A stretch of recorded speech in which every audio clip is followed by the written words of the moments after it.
भारतीय संस्कृतीत प्रत्येक सणाचं प्रत्येक महिन्याचं एक वेगळं वैशिष्ट्य असतं।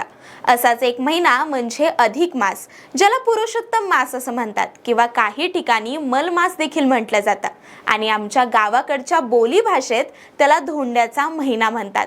यंदा 17 मे पासून या पवित्र महिन्याला सुरुवात होत आहे। तसं पाहायला गेलं तर या महिन्यात नवीन वस्तू घेणं, लग्न कार्य किंवा कोणतेही मोठे शुभ समारंभ करण्यास मनाई असते। पण याच काळात एक असा सोहळा रंगतो जो नात्यातला गोडवा वाढवतो, तो म्हणजे जावयाचा मान सन्मान। या धोंड्याच्या महिन्यात जावयाला आणि लेकीला धोंडा खाण्यासाठी घरी बोलवलं जातं आणि त्यांचा मानपान केला जातो। पण तुम्हाला माहित आहे का की याच महिन्यात जावयाचा मानपान का केला जातो? या महिन्याला धोंड्याचा महिना का म्हणतात? चला तर मग जाणून घेऊया। मित्रांनो, अधिक मास हा महिना भगवान विष्णू यांना समर्पित केलेला आहे। त्यामुळे या महिन्यात भगवान विष्णूंची पूजा केली जाते। आपला जावई हा साक्षात विष्णू आणि आपली लेक म्हणजे लक्ष्मी देवीचं स्वरूप मानून या महिन्यात त्यांना घरी जेवणाचं आमंत्रण दिलं जातं आणि त्यांना धोंडे खाऊ घातले जातात। आता धोंडे म्हणजे काय? तर धोंडा म्हणजे दगड नाही बरं का, हा एक पारंपरिक आणि अतिशय चविष्ट पदार्थ आहे।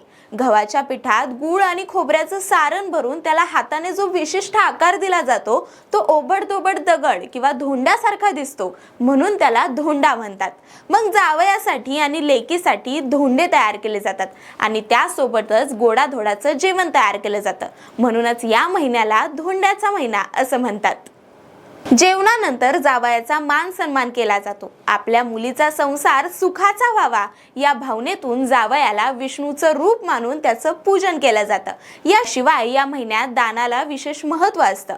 कन्यादान केल्यानंतर जावई हा कुटुंबाचा एक महत्त्वाचा भाग होतो। जावयाला दिलेलं दान हे प्रत्यक्ष विष्णूला अर्पण केल्यासारखं मानलं जातं। त्यामुळे अधिक मासात जावयाचा मान करण्याची प्रथा आहे। त्याचबरोबर जावयाला वाण दिलं जातं। परंपरेनुसार जावयाला वाण म्हणून चांदीचं ताट किंवा निरंजन देण्याची पद्धत आहे। पण मंडळी, आजचे सोन्या चांदीचे भाव पाहता प्रत्येकालाच हे करणं शक्य नसेल। पण आपल्या शास्त्रात म्हटलंय की भक्ती महत्वाची।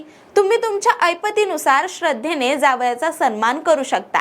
मुख्य उद्देश हा भेटवस्तू देण्यापेक्षा नात्यातली ओढ आणि आदर टिकवणं हा आहे। सोबतच आपल्या लेकीचीही साडी चोळीने ओटी भरून तिला माहेरचा आहेर दिला जातो।